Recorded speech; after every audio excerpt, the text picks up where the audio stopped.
మీ business ఏదైనా మీ ఊర్లో promotion చేయాలంటే అది సుమన్ టీవీతోనే సాధ్యం. ఇప్పుడే సంప్రదించండి. వీకేసే తొందరగా వీకేసేది నా ముందు ముందర ఏది ఉంచొద్దు అని చెప్పేసి నీకు 50 రూపాయలు ఇస్తా, పైసలు ఇచ్చి పైసలు పడేస్తా. టెంట్ ఓలేసి రోడ్ ఏమన్నాడు మన ఇంటికి మాట వేసుకోపో అగ్గి తీసేసిరు, అగ్గి గుంజి పారేసిరు, టెంట్ తీసేసిరు. అంటే కర్మకండ చేసేదాకా మీరు ఇంట్లో కడుగు పెట్టద్దు. మీరు ఏ వస్తువు కూడా నేను తాళం వేసేసుకొని ఉంచుతా, ఎవరిని రానియ్యా. అందరం మా అక్క వాళ్ళు, మా అన్న, మా మేడం అందరం కాలు మొక్కినా కానీ వీళ్ళలేరా మాట్లాడి ఫోన్ మాట్లాడాను అక్క అంటే మీ ఫోన్ ఎందుకు పెడతా, మీ కొంటోలేదు మీ ఫోన్ ఎందుకు ముడతా.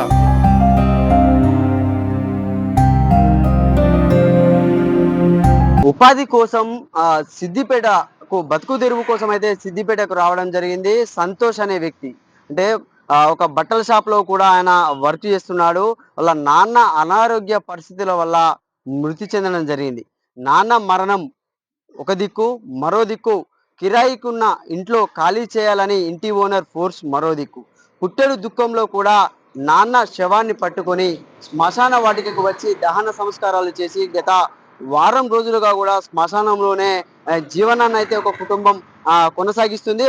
వాళ్ళు ఉండే ప్లేస్ కి అయితే మనమైతే రావడం జరిగింది. శ్మశాన వాటికకు సంబంధించిన వాళ్ళు అయితే వీళ్ళకి వసతి అయితే ఇవ్వడం జరిగింది. ఇక్కడ వాళ్ళు ఈరోజు అయితే దినకర్మ కార్యక్రమాన్ని అయితే చేస్తున్నారు. గత 9 రోజులుగా కూడా వాళ్ళు ఇక్కడే జీవనాన్ని అయితే కొనసాగిస్తున్నారు. ఒక అవమానీయ ఘటన కూడా చూసుకోవచ్చు. అంటే మానవ సంబంధాలు అనేటివి డబ్బుతోనే కూడుకుపోతున్నాయి. అంటే పేదవాడు పేదవాడిగానే మిగిలిపోతున్నాడు, ఉన్నవాడు మాత్రం ఇంకా పెరిగిపోతున్నాడు. అంటే దానికి మాత్రం ఇది కారణం అనేది చెప్పుకోవచ్చు. అసలు ఏం జరిగింది అనేది కూడా వాళ్ళ కొడుకుని అడిగి తెలుసుకునే ప్రయత్నం అయితే చేద్దాము. అంటే చెప్పండి అన్న, ఏం జరిగింది, అసలు మీ నాన్న ఎట్లా మృతి చెందాడు, కారణం ఏంటి అసలు ఏంటి?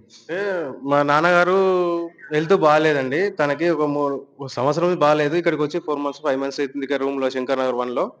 అయితే తనకు తెలుసు, అన్ని తెలుసు, నాన్నకి హెల్త్ బాగాలేదని తెలుసు, అన్ని తెలుసు. ఆయన కూడా డాక్టర్ గురించి అడిగినాము. డాక్టర్ ఎవరైనా తెలిసిన ఉంటే, మంచి డాక్టర్ ఉంటే చెప్పండి అంకుల్ కూడా చెప్పినాము. తర్వాత ఆయన అన్ని తెలుసు. తర్వాత ఏమైందంటే 5:30కి ఏమో చనిపోయిండు అన్న. ఆ రోజు సాయంత్రం 5:30కి అట్లా చనిపోయిండు. చనిపోతే ఏమైందంటే ఒక హాఫ్ అన్ అవర్ 1 అవర్ తర్వాత ఇట్లా అంకుల్కి ఓనర్ కి ఫోన్ చేసినాం. ఫోన్ చేసి ఇట్లా మా నాన్న చనిపోయిండు సార్ అంటే, మీ ఇంటికి తీసుకెళ్ళండి అని అన్నాడు. అంటే ఇక్కడ నాకు వీలు లేదు సార్, బాగా దూరం ఉంటది అది, అక్కడ పరిస్థితి బాగాలేదు సార్ అని ఆల్రెడీ చెప్పినాము. చెప్పిన తర్వాత తను ఏమన్నాడు, సరే అని చెప్పేసి ఫోన్ పట్టేసిండు. 8:30 చేస్తే ఫోన్ కట్ చేసిండు. కట్ చేసిన తర్వాత మేము ఇక సరే అని ఒప్పుకొని మా బాధలో మేము ఉండి మాకు అందరు వచ్చారు. అందరు వచ్చిన తర్వాత ఏం చేసినాం, ఇక మా అక్క వాళ్ళు ఇటు వచ్చిన తర్వాత 11:30 12కి వచ్చి టెంట్ తీసేసేయి, ఫోన్ చేసి బెదిరియడము, ఇట్లా మస్తు చాలా జరిగినాయి. అది మస్తు ఇబ్బంది పెట్టిండు. రాత్రి మీరు కాల్ చేసేదాకా నేను జరగా నుంచి నేను అక్కడ నుంచి పోను, మీరు కాల్ చేయండి, శవాన్ని తీసేసుకొని మీరు వెళ్ళిపోండి. అలా మేడము అలా భార్య కూడా వచ్చింది ఆ రాత్రి, ఈయన కూడా వచ్చిండు. వచ్చి ఇట్లా మీరు శవాన్ని తీసేసుకోండి, మీరు బయటకు వెళ్ళండి, మాకు సంబంధం లేదు. అక్క అంటే అక్క అని చెల్లె అంటే ఏం అననియదు, ఏం మాట్లాడనియదు. ఫోన్ మాట్లాడాను అక్క అంటే మీ ఫోన్ ఎందుకు పెడతా, మీ కొంటలేదు, మీ ఫోన్ ఎందుకు ముడతా, మేము ముట్ట అవసరం లేదు, నాకు ఎవరితో మాట్లాడే అవసరం లేదు, మీరు వెళ్ళండి, మీరు కాల్ చేసి వెళ్ళండి, మీరు వెళ్ళేదాకా మేము ఇక్కడనే కూర్చుంటాం అని చెప్పేసి వాళ్ళు అంటే వచ్చి కరాఖండిగా శవాన్ని తీసేయాలి, చనివేయాలని చెప్పారు అన్న. ఖచ్చితంగా తీసేయాలి. ఇప్పుడు ఈ రాత్రి ఎక్కడికి పోవాలా, ఏం చేయాలా, అందరం మా అక్క వాళ్ళు, మా అన్న, మా మేడం అందరం కాలు మొక్కినా కానీ వీళ్ళలేరు. ఆమె ఆ సీసీ కెమెరా ఫుటేజ్ కూడా ఉన్నది ఆయన దగ్గర, తన దగ్గర ఉన్నది, నాకు తెలిసి ఉంటది. అది ఎంత బతిలన్నా మేము వినలేము, అవసరం లేదని చెప్తే మళ్ళీ మా అన్నయ్యకి వచ్చి, మా చిన్న కోడలు ఉంటారు, మా అన్నయ్య ఫోన్ చేసి మాట్లాడి తర్వాత తను వచ్చేసరికి ఇల్లు ఏమనుకున్నారో ఏమో కథ అని చెప్పేసి పొద్దున కాల్ చేస్తాం. ఇప్పుడు అక్కడ శ్మశాన వాటికి కూడా ఓపెన్ ఉండదు, మాకు ఇక్కడ పోవాలని దిక్కు లేదు. 12:30 1 గంటల రాత్రికి ఏం చేయలేని పరిస్థితి సార్ అని చెప్పేసి అంటే, మా అన్న 1ంటికి వచ్చి కూడా గొడవ చేసారు. వాళ్ళు టెంట్ తీసేసిండు. మనం కట్టేస్తాం కదా అన్న, కట్టె కూడా తన్నేసిండు, టెంట్ తీసేసిండు, ఇవన్నీ చేసిండు. చేసినా కానీ మేము అదే పడ్డాం. ఇప్పుడు ఈ శవాన్ని తీసుకొని ఎటు వెళ్ళాలి, మా నాన్న తీసుకొని ఎటు వెళ్ళాలని మస్తు ఇబ్బంది అయింది. ఎవరు ఆ రాత్రి ఎవరు కూడా లేరు. ఆ గల్లీ మన కొత్తగా అసలు తెలియదు, ఎవరు అనేది తెలియదు. ఇక సైలెన్స్ ఊరుకున్నాం. పొద్దున ఇక మళ్ళీ మా అన్నకు ఫోన్ చేస్తే, మా అన్న రాత్రి వచ్చిండు, చిన్న గొడవ నుంచి వచ్చి ఇట్లా మాట్లాడి ఫోన్ చేసి ఇట్లా అందరు శవరం ఏంది శ్మశాన వాటికే పోయినాం, లేరు, ఎక్కడ కూడా అవైలబుల్ లేదు. పొద్దున 6 o'clock అట్లా తీసేస్తాము, ఏదైనా 6 గంటలకు తీసారట, తీసుకుంటేనే మేము తీసుకొచ్చేసుకుంటాం, మీకు ఏం టెన్షన్ లేదంటే. కర్మకండ చేసేదాకా మీరు ఇంట్లో అడుగు పెట్టద్దు, మీరు ఏ వస్తువు కూడా నేను తాళం వేసేసుకొని ఉంచుతా, ఎవరిని రానియ్యా అని కళాఖండిగా చెప్పిండన్న. మస్తు ఇబ్బంది పెట్టిండు సారు. ఇక అక్కడికి మా ప్రెసిడెంట్ రాజు అనే గల్లీలో ఉంటాడు, శంకర్ నగర్ లో, అతను చెప్తే ఈడికి వచ్చినాము. ఇక వచ్చి ఉన్నాం. ఇప్పుడు 9 రోజులు అవుతుంది. ఏ డేట్ నాడు చనిపోయింది మీ నాన్న? 11th కి 11కి చనిపోయిండు. సాయంత్రం 5:30కి చనిపోతే 7:30కి 7 కు 8 చేసిన ఫోన్ తనకి ఇట్లా చనిపోయిండు అని చెప్పేసి చెప్తే ఇట్లా ఈ విషయం అయింది. ఇంకా మొత్తం మస్తు ఇబ్బంది పెట్టిండు. ఇక నాకు ఇప్పుడు ప్రస్తుతం అయితే ఇది ఉన్నది. ఇక వాళ్ళు వీళ్ళు హెల్ప్ చేస్తున్నారు, అంతే తప్ప ఏం లేదు ఇంకా నాకు. అంటే మళ్ళీ మీరు ఉదయం ఎన్ని గంటలకు తీసుకొచ్చి శ్మశానానికి బాడీని? పొద్దున్న 6 గంటల వరకు తీసుకొచ్చినాం. 6:30 7 అయింది. అది కూడా ఆ టెంట్ వాళ్ళకి కూడా టెంట్ తీయాలి. టెంట్ అయినా ఫోన్ చేస్తే ఫోన్ లిఫ్ట్ చేయలేడు ఆయన, తీసేయమంటే రాత్రి ఫోన్ చేస్తే లిఫ్ట్ చేయలేదు. 1 గంట రాత్రి ఎవరు లిఫ్ట్ చేస్తారు, చేయలేరు. పొద్దున ఇప్పుడు అది వస్తుంది కదా, బండి వస్తుంది కదా, ఆయన చెప్పిండు అది వీకేసే, తొందరగా వీకేసేది, నా ముందర ఏది ఉంచొద్దు అని చెప్పేసి నీకు 50 రూపాయలు ఇస్తా, పైసలు పడేస్తా, అది తీసేయి, టెంట్ తీసేసి ఆడ పడేసేయి అంటే తను చేసిండు. ఇప్పుడు ఇంకా ఉన్నాడు డ్రైవర్ కూడా ఉన్నాడు ఇక్కడ మన దగ్గర ఉన్నాడు. ఆ డ్రైవర్ తీసేసి పక్కకు పెట్టిండు. అప్పటికే టెంట్ అయినా వస్తే టెంట్ సామాన్లు లేసు, కుర్చీలు ఇట్లా లేసుకొని ఆ సేవ బిడ్డ తీసుకొని వచ్చినాం నాన్న, మా అమ్మ, నేను, మా పిల్లలు. ఇది ప్రాపర్ ఎక్కడ అసలు? మీరు సిద్దిపేటకి ఎన్ని రోజులు అవుతుంది? సిద్దిపేటకి వచ్చి నేను 6 months అవుతుంది అన్న, 6-7 months అవుతుంది.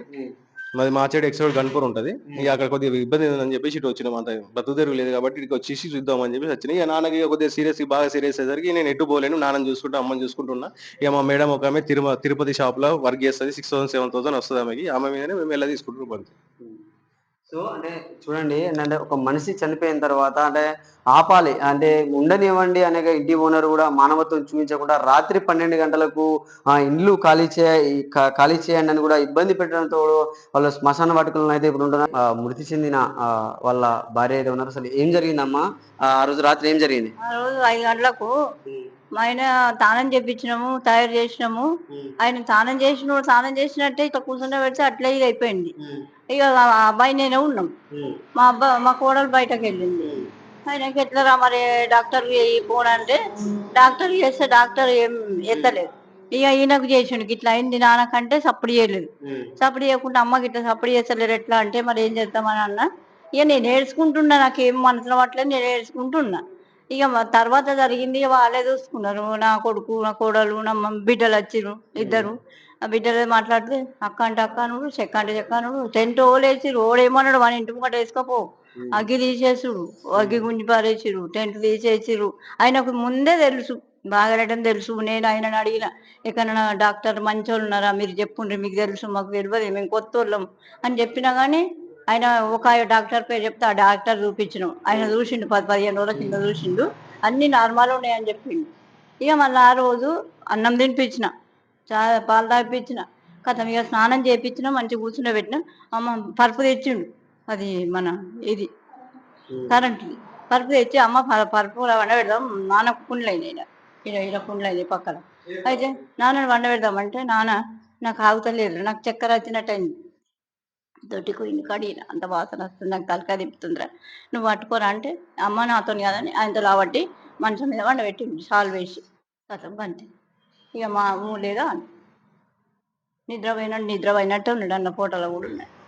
అట్లా చూడొచ్చు ఎంత ఇది చాలా అవమానీయ ఘటన. అంటే మానవ సంబంధాలు అనేవి రోజు రోజుకు తగ్గిపోతున్నాయనే దానికి మాత్రం ఇది నిదర్శనం అని చెప్పుకోవచ్చు. ఏంటంటే ఇప్పుడున్న రోజుల్లో డబ్బుకు ప్రాధాన్యత ఉంది. అంటే ఒక సొంత ఇల్లు లేకపోవడం, సొంత జాగా లేకపోవడం కూడా ఇది ఇంత దారుణం, అంటే దారుణ ఘటన కూడా చూసుకోవచ్చు. ఏంటంటే ఇది ఇప్పుడు అంటే డబ్బును మనం మరణించిన తర్వాత మనం డబ్బును కానీ మనం ధనాన్ని కానీ తీసుకపోలేం. ఇలాంటి ఘటనలు మాత్రం మళ్ళీ పునరావృతం కాకుండా ఉండాలని చెప్పి కూడా జనాలు అయితే అభిప్రాయపడుతున్న పరిస్థితి ఉంది.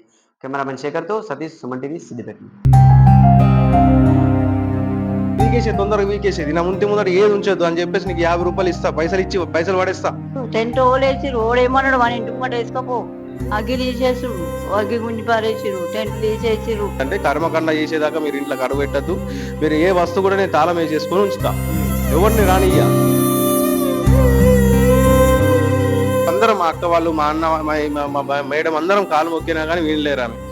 ఫోన్ మాట్లాడాను అక్క అంటే మీ ఫోన్ ఎందుకు పెడతా, మీ కొంటోలేదు, మీ ఫోన్ ఎందుకు ముడతా.